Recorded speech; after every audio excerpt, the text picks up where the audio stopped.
How many times will you watch someone less talented than you take what you deserved before you finally decide you've had enough?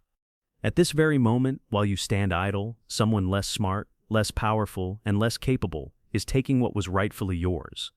Why? Not because they're superior, not because they've earned it, but because they have the courage to move like they're entitled to it. They speak with unapologetic assertiveness. They act without hesitation.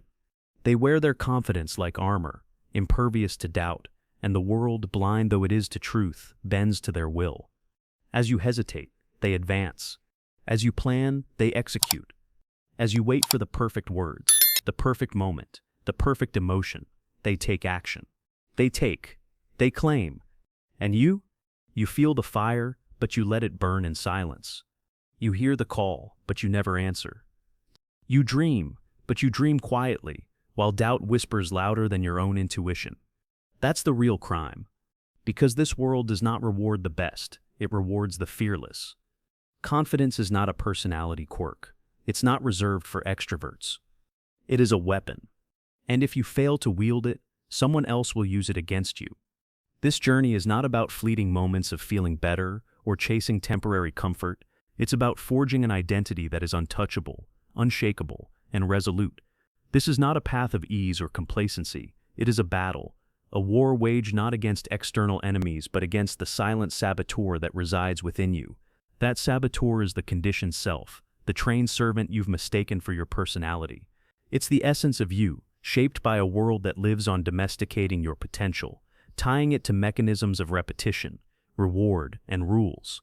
You were trained early on to please, to fit, to obtain approval, to hesitate at every step and question, is this okay, as though your life needed approval. What resides within you today is not the man you were meant to be.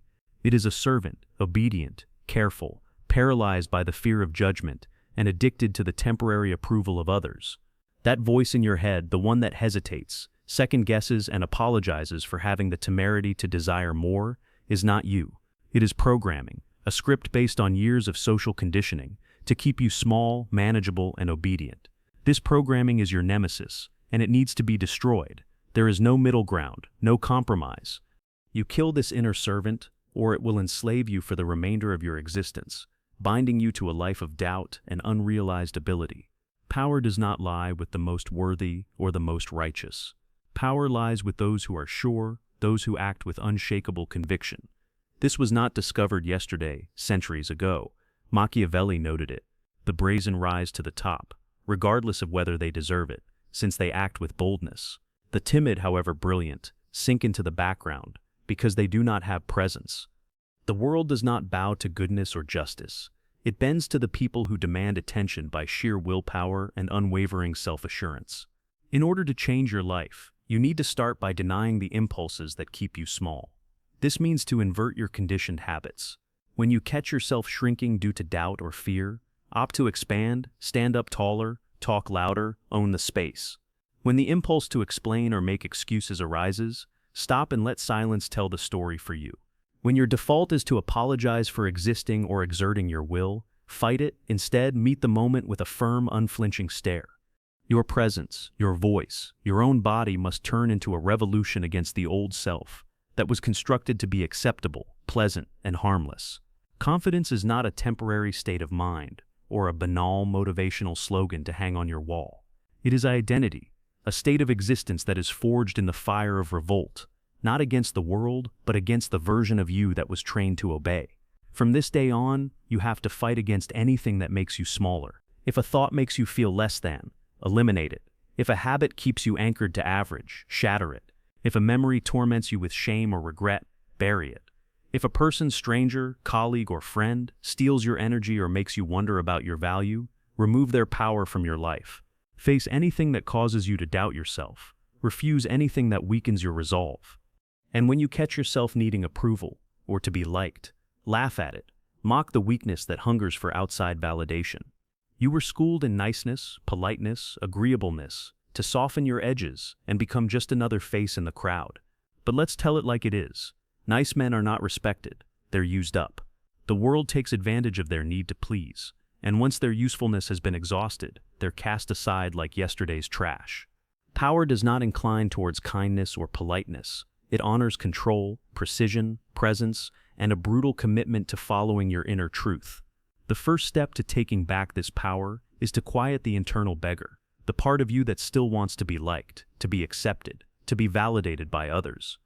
That beggar is your enemy, and it must starve until it dies. You do not require applause. You do not require permission.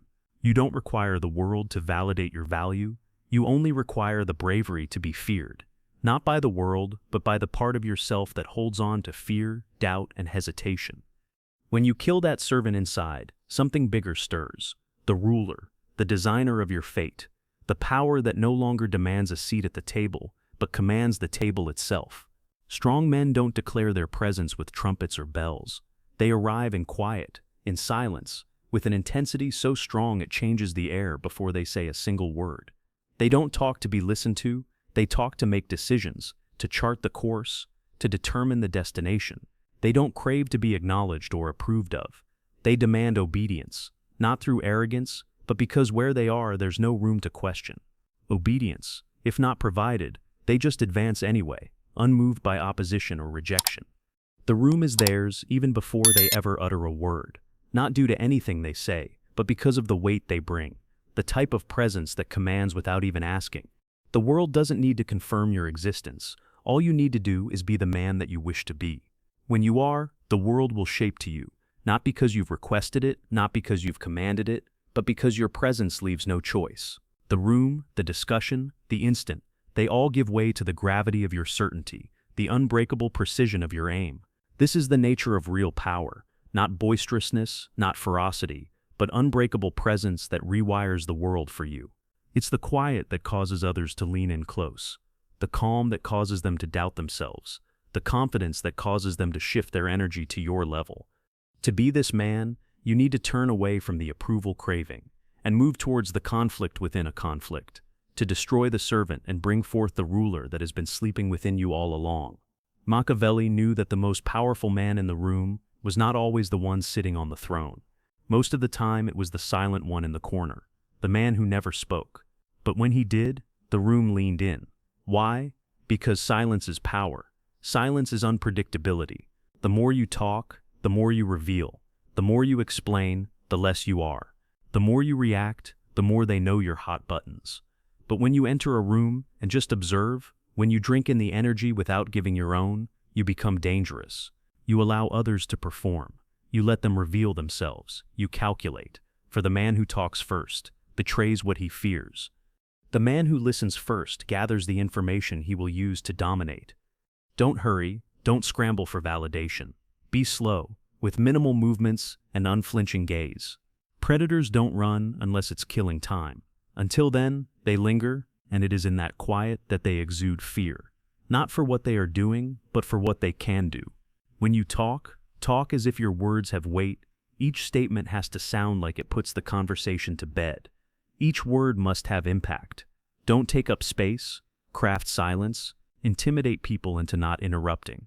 Make them hear your voice, not as message, but as verdict. And when someone else speaks, you wait, not because you don't know, but because you're not in a hurry to expose yourself. Your authority isn't in your tone. It's in your conviction. Confidence at this level isn't for drama, it's for mastery.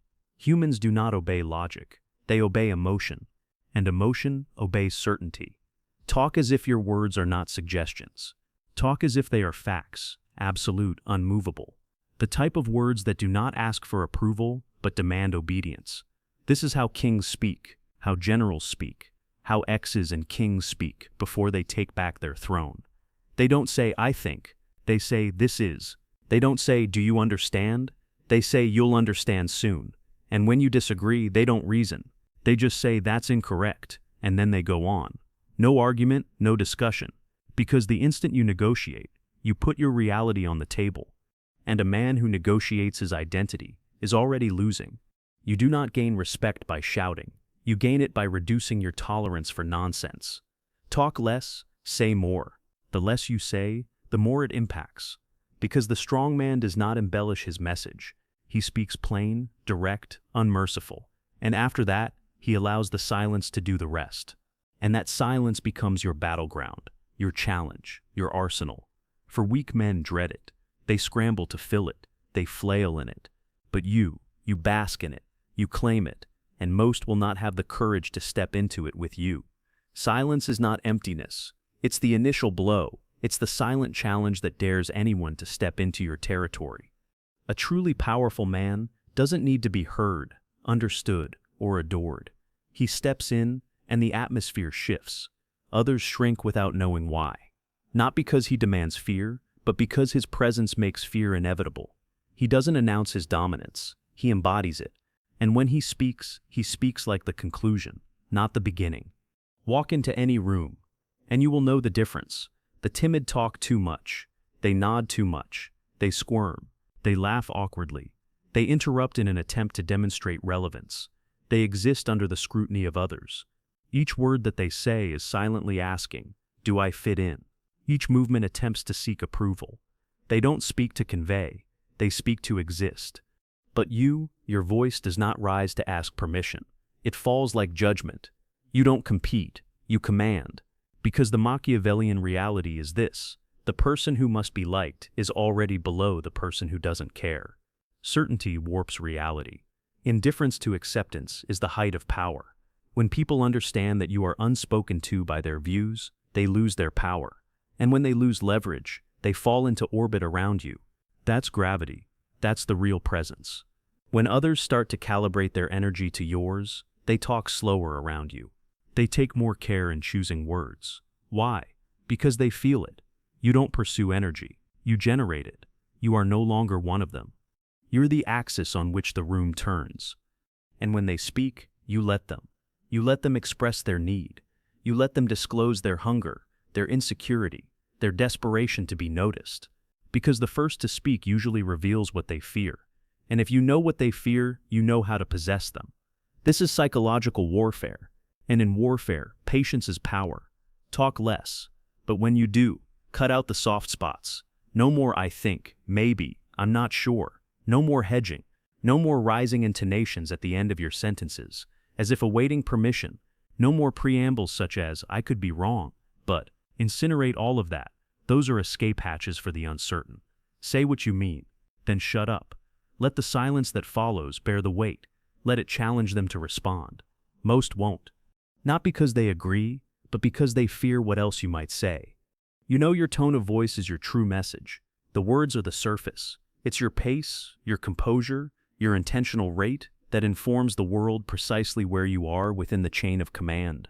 If you would like to ascend, don't yell louder, talk slower, talk deeper, discard the excess, discard the apology, discard the desperation. Talk like a man who owns the result before he has even begun to talk. You're not there to be liked. You're not there to be right. You're there to own the room with presence. And presence isn't about volume. Presence is about certainty. When your voice represents a final decision, people adapt. They might not accept your reasoning, but they'll trust your conviction. And conviction has won more battles than facts ever have. So this is the rule. Sound like the end, not the beginning, not the question, not the suggestion. Speak like the last word, and mean it. And most importantly of all, never, ever defend. As soon as you start justifying, you give up control. When you're challenged, don't argue, don't rationalize, don't respond. Just say, "That's wrong," or better still, say nothing. Let the silence demolish them, because when you refuse to engage, you signal something devastating. Your reality isn't up for negotiation. That's terrifying. That's power. But power doesn't end with speech. Real strength is emotional independence, the capacity to be unmoved, untwisted, untroubled, no matter what comes their way. Most men have command of their stance. They have command of their words. But their emotions are still in other people's hands. A well-crafted insult sets them off. A compliment makes them stumble. A silent rejection drives them mad. That's not power. That's vulnerability. You're not powerful until your mind is your own fortress. Machiavelli didn't fear enemies. He feared dependency. He didn't trust affection. He trusted control. Because once people know what moves you, they know how to press you. And once they can press you, you are no longer dangerous. You are manageable. And manageable men are discarded. So you become unreachable. Not emotionless, just untouchable. You sense everything, but you respond only to what benefits your strategy. Someone shows disrespect, you don't respond, you extract. What are they not telling you? What are they telling you? What leverage are they trying to establish? You don't strike out. You record the data. You navigate by information, not emotion. Someone gives you praise, you don't swoon, you dissect. Why now? What do they need? Is it real or is it bait? You see, the moment you cease to be in need of being understood, you're impossible to manipulate, because the virus is the need for validation. It makes you reactive, makes you transparent, makes you soft. Destroy it. Burn the desire to be liked, seen, approved. That is your enemy. You weren't created for understanding. You were created for precision, for strategy, for quiet disruption. You do not explain. You do not declare. You do not justify. You act. You hit. You disappear. And when others say your name, it is with fear or respect, but not indifference. Let the weak pursue approval. Let them cling to consensus. Let them overstate their value. You build, you train, you become rare, strategic, cold, and as they are still trying to figure out what happened to you, you ascend. And as they wait to be selected, you take up the position of the benchmark. This is how one becomes psychologically inaccessible. Not because you're in hiding, but because nothing affects you unless you want it to. You own your feelings. You control your responses. And the world behaves in turn. It begins to respect your silence. It begins to accommodate your presence. It begins to speak more cautiously in front of you. Not because of your job, but because of your presence. You've become the man who comes in and warps the room without ever lifting your voice. The man who never argues, never asks, never chases. You don't require recognition. You don't require validation. You don't require affirmation, because your identity is no longer put on trial. It is settled. You're not attempting to be accepted anymore. You're attempting to be impossible to overlook. Rejection is not the end. It's a warning flare, not a wound, but a warning flare that shows you everything, where you were, what they cared about, and how visible your power actually was. Weak men get taken down by rejection. They crumble, they pursue. But powerful men make rejection look like data, like information. If somebody can leave you, they thought they did not lose anything. That is not an insult, that is clarity. You know it, you hone. Because the Machiavellian mind does not weep at shut doors. It freezes. It does not stoop to say, why not me? It rises to a space where me is a given. You were not rejected, they were excluded. You gave yourself too freely, were too present, too accessible, too available. And now you disappear, not in retreat, but in tactics. Silence is your tool. Absence is your message. They don't hear from you. They feel your absence like a drop in oxygen. And as they marvel, you construct, you enrich, you rise. You do not explain. You do not pursue closure. You do not go back to be heard. You return only when your presence is painful, when your expansion is so glaring that they cannot help but notice, when the same space that they assumed you didn't belong to is now shaped by your presence. And when that time arrives, you provide no sarcasm, no payback, no counter. You provide nothing. You are no longer striving to be accepted. You are the norm. The very existence that now causes others to doubt their own judgment. This is cold elevation. Rejection is not about your worth. It's about their imagination. They couldn't imagine you, and that's not your failing. That's their limitation. So let it be, because the mighty don't struggle to be noticed. They make the world regret overlooking them, and they do so by becoming so unquestionable, so rare, and so masterful, that silence rings louder than any vengeance could ever hope to. But this is the final evolution. You don't even need to get rejected to change. You start rejecting by yourself. You reject the aspects of yourself that once begged. You reject the urge to over-explain. You reject the need to be understood, because now you know yourself completely, brutally, and totally. There is no exterior clarity which can surpass the interior one you have constructed. You no longer have to be selected, because you've selected yourself and sealed it. That is what makes you untouchable. You are no longer defined by response, not by approval, not by criticism, not by silence. You are defined by your choice to be sovereign. Your emotions no longer rise and fall on the whim of others. They are yours and yours alone. And when someone tries to trigger you, they get nothing, not a reaction, not a flinch, not even a flicker. You are not cold because you lack feeling. You are cold because you master it. This is not about being a machine. It's about being surgical. about using your emotions as instruments of direction, not tools of manipulation. You are angry? Fine. Use it as fuel. You are insulted? Better still, turn it into strategy. You doubt? Perfect. Let it build your advantage. The only difference now is that nobody can see any of these because your face is still, your voice is calm, and your energy is in control. The world doesn't pay attention to how you feel. It only listens to what you radiate. So radiate control, radiate finality, radiate unshakable direction. And when others attempt to draw you into their storms, you don't get drawn in. You become the eye of the storm, calm, centered, and entirely inescapable. That is how legends are made, not through applause, not through acceptance, but through silence, through restraint, through mastery. The legends are the ones who no longer asked questions. They no longer had to explain. They no longer needed. And in that emptiness, they found their edge. Now you only talk when you have to. You only go wherever it's important. You only answer when it benefits you. And because of that, your presence becomes a specter haunting people. They remember how you used to inquire, how you used to wait, how you used to pursue. And now you've become the one who's pursued, the one they whisper to each other about, the one whose silence is more deafening than their cacophony ever was. You used to enter a room in hope of being seen. Now you enter knowing the room will move. You used to have to tell them how valuable you are. Now your stance tells them so. You used to scream the loudest. Now your silence speaks louder than they are ready to listen. You no longer argue, you dictate. You no longer hope, you command. You no longer attempt to be right. You speak as though you cannot go wrong. That is the change. That is the war you've won. Not with the world, but in yourself. You killed the servant. You eliminated the apologetic self. You buried the man who waited to be invited. And now there is only force, relentless, undisputable, and irreversible. You are not here to fit in. You are here to prevail. Not by disorder, but by decisiveness. Not by force, but by conviction. The planet is already loaded with loud, consistent noise. You don't contribute to it. You quiet it, you move it, and over time, you warp it. That's dominance. That's the ultimate transformation. Not posture, not words, not style, but identity. The kind that doesn't shift with feedback. The kind that doesn't seek to be understood. The kind that builds in darkness and comes back as a force. Let others pursue peace. You pursue power. Not by violence, but by inner tranquility. The power to maintain your center as the world attempts to move you. And in so doing, you become unforgettable because you no longer live to be understood.